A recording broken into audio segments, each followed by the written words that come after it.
What's up, everybody? Welcome back to another HR Heretics segment. Kelli, by popular demand, we are going to do another Dear Heretics. So let's get into this thing. All right. So thanks, Nolan. I'm glad the conversation around AI replacing entry-level jobs is finally gaining traction, as it's something I've been thinking of and talking to folks about for some time.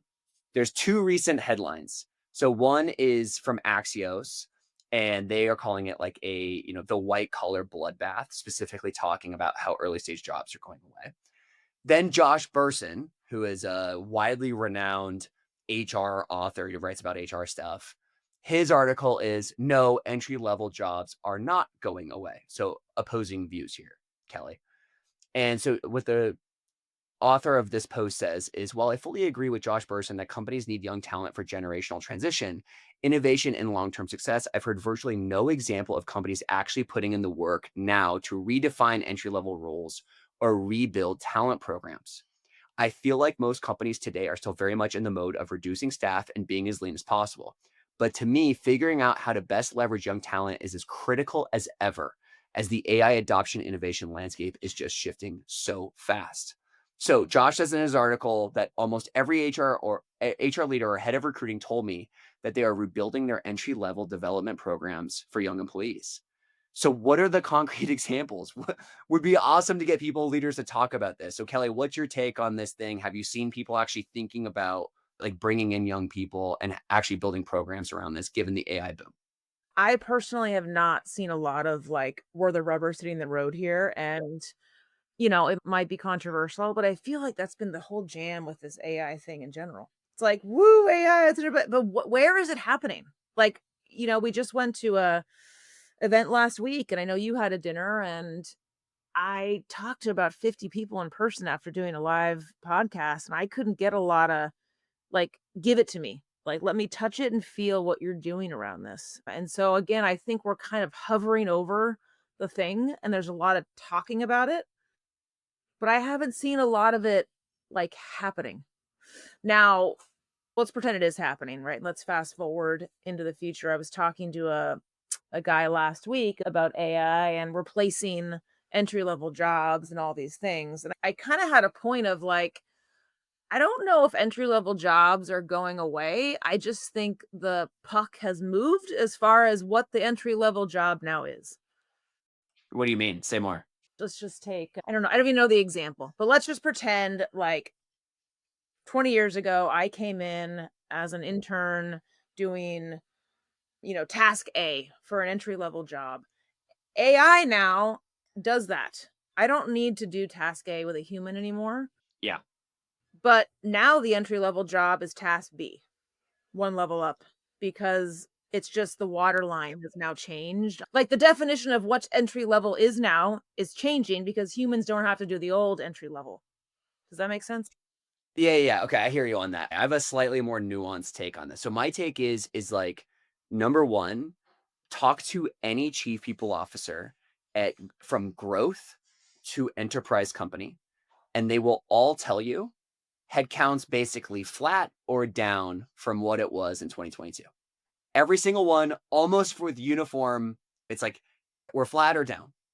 The other thing you will hear from these people, there's exceptions there, right? But like the other thing you will hear from these people is, okay, every time there's now a backfill, we used to just automatically approve it. So, Jane submits her resignation, finance automatically approves, we're hiring. Now there's friction in there to where like finance is coming in and saying, why can't we just do this with AI? That is true also.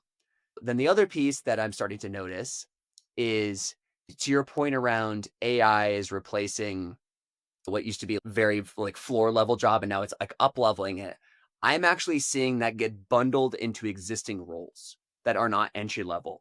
So for example, I talked to Jeff Moore, who runs talent at Toast. He's like never really believed in the sourcer model, but let's just talk about sourcing.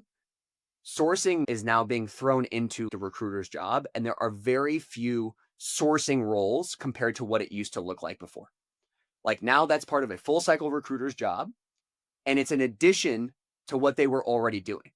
So that's how I'm seeing that play out. Now, on the reader's question, which is basically like, hey, like, what are programs, who are companies that are doing this?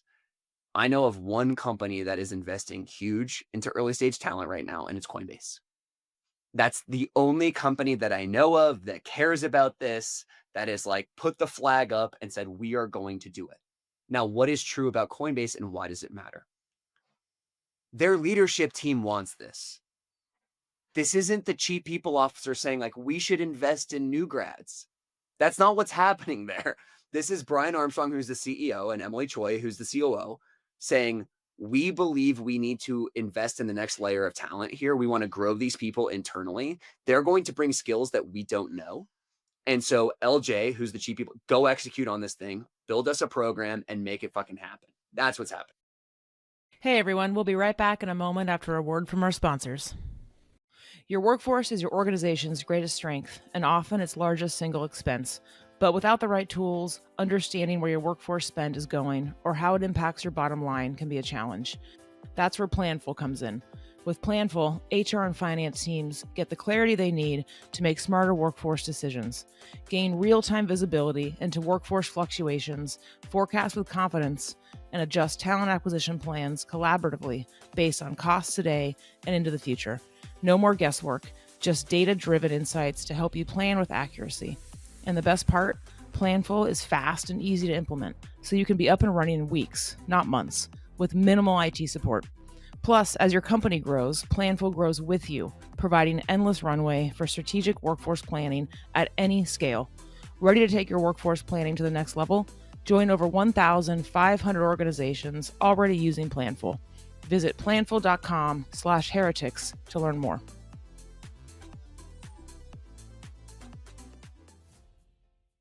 I must admit, I used to believe that AI didn't actually exist in recruiting or HR. That is until my friend Heather Doche, who leads talent at Signalfire, told me to check out Metaview. I got into the product and was like, wow, AI actually does exist in recruiting, and this product is sick. Metaview is the world's #1 AI scribe built specifically for recruiting. Their AI records and transcribes hiring conversations, like intakes, interviews, and debriefs, then provides perfectly summarized notes of everything that was discussed. I've seen firsthand how tough it can be to extract consistently high-quality data from candidate conversations. I've been in debriefs where interviewers told us about their feelings instead of what actually happened in the interview. And I've seen VPs and CEOs block hires because they didn't learn anything from skeleton scorecards. Metaview changes everything. With perfect notes from every conversation, your people can focus on creating a human connection with candidates, and they can save time on the busy work of cleaning up notes after every interview. But it's so much more than just a time saver, because perfect notes means perfect data. For every candidate and every pipeline, hiring teams can make confident, informed decisions, and talent leaders can finally take control of the interview process. Metaview covers all your compliance needs, works with all your existing tools, and takes less than 3 minutes to set up. Join talent leaders at organizations like Brex, Deal, HelloFresh, and Quora, and check out Metaview. Head over to metaview.ai/heretics to talk to one of Metaview's product experts. Tell them that me and Kelly sent you. Or you could just go to their website and get started for free. You'll be up, running, and AI-enabled in minutes. We also talked about not entry level, but like the IC2 level tech folks, accenting on those folks because they're kind of merging the both worlds. You know, they're kind of in between who we were and the new world. And I'm kind of intuitive this way and I have a lot of opinions on people and all this. Like, honestly, Nolan, I think a lot of the lack of movement in this stuff has to do with human inertia. Like, you said it yourself, right? We're all under pressure. Companies are dying or trying to survive, except for a select few in certain industries. But because of that, headcount is down. People are having to do more jobs with less. Like, what is the one thing, if I was to go in and replace all of the people processes with AI, it's just like, yay, we have AI. It's all gone. It takes fucking time and work. And you are like running on the hamster wheel at 3x speed for maybe months to then run on it at 0.5 speed after. I think a lot of people are shying away from running at 3x speed and doing this because it is stressful. It does take time. It's unproven. It's a whole thing to pilot and experiment and look at, and people can barely like keep their head above fucking water. I continue to say it over and over. I think it's the missing piece people are saying is current state to AI. Yay, yay. And then they start walking across and they're like, oh shit, it's gonna take a huge fucking bridge to get here. It's gonna take a lot of, like, mental horsepower and time and hours and effort, and I don't think that we're giving that enough credit as far as why this isn't going faster. Okay, so I have a tangible example for you. Does it support my point? No, it contradicts it. Great. Okay, so at dinner last week, I was hearing we had a very small, intimate group of chief people officers at the table, and I was hearing the same thing from them of like, how's anybody using it, right? Like, is it actually made any change? Like, sure, I use ChatGPT, but that's about it. So I run this other podcast with Sile and the Metaview team called 10x Recruiting. And in 2 weeks, we're going to post this specific episode, but I will give you the preview today. So we had the head of recruiting from HPIQ on. And what they have done is they've created a custom GPT and upload it into the backend contextual information on the company, the product. They've put the org chart in. They have put bios of each of the people from the organization into the back end. Then what they do is they record every single interview using Metaview. And then they upload, these is like 6 hours worth of fucking transcripts. They take the whole transcript from every conversation in the interview panel and they put it in. And they say, we're thinking about hiring this person, reporting to XYZ person on XYZ team. Tell me what you think are the green flags, red flags, yellow flags. Tell me how you think this person's going to fit in. Tell me if you think we assessed them right and if we missed anything. And tell me if you think we should hire them. And we blurred out some of the context here because obviously like it's candidate sensitive and shit. I got to see a couple of these and I was like, oh my God, like this is legitimately better than humans. And I had this conversation with one of my buddies who's also in recruiting in January, and he was like, oh, my legal team's really worried about AI and making these decisions and AI bias and stuff. I was like, bro, what are you talking about? And I saw this and I was like, I totally get what they're talking about now. And by the way, to your point on like, how long does it take to spin these things up? Yeah. That has been compressed drastically. This was set up in 3 hours in an afternoon. That was my question. Who did this and how? And The head of recruiting. And the reason the head of recruiting did it is because there's a mandate from leadership that they need to be using it better. And they have examples from like their engineering team to where now the engineers are literally 2 to 3x more productive than they were before. And they're like, why aren't you? Why aren't you making better decisions? And so there's like a pressure test from leadership here in this case that is like, you either do it or we, I don't know if this is true, but like, this is how I interpret it is like, you either do it or we find someone that will. right. Well, there you go. So I mentioned inertia earlier. I mentioned kind of all these things. When that mandate comes top down, all that shit goes out the window. Yeah. Let me go back really fast to this question from one of our listeners. And, her question's like, well, what are these programs? Who's doing it really well? And this is where I think like we as HR people have this desire to build programs. Like for whatever it is, it's like when we say HR, it's like, let's go build a fucking program. And I think you should do exactly the opposite here, right? If you want to run an experiment here, hire one new grad or one intern and be very specific about what you want, which is like, we want to hire like AI intern, call it that, right? And we're saying you're going to get essentially no management, no guidance. You're going to be just like the rest of us who have always had bad managers and no guidance. And like, we want you to come in and design something with AI that adds significant leverage to XYZ organization. It's an easy bet.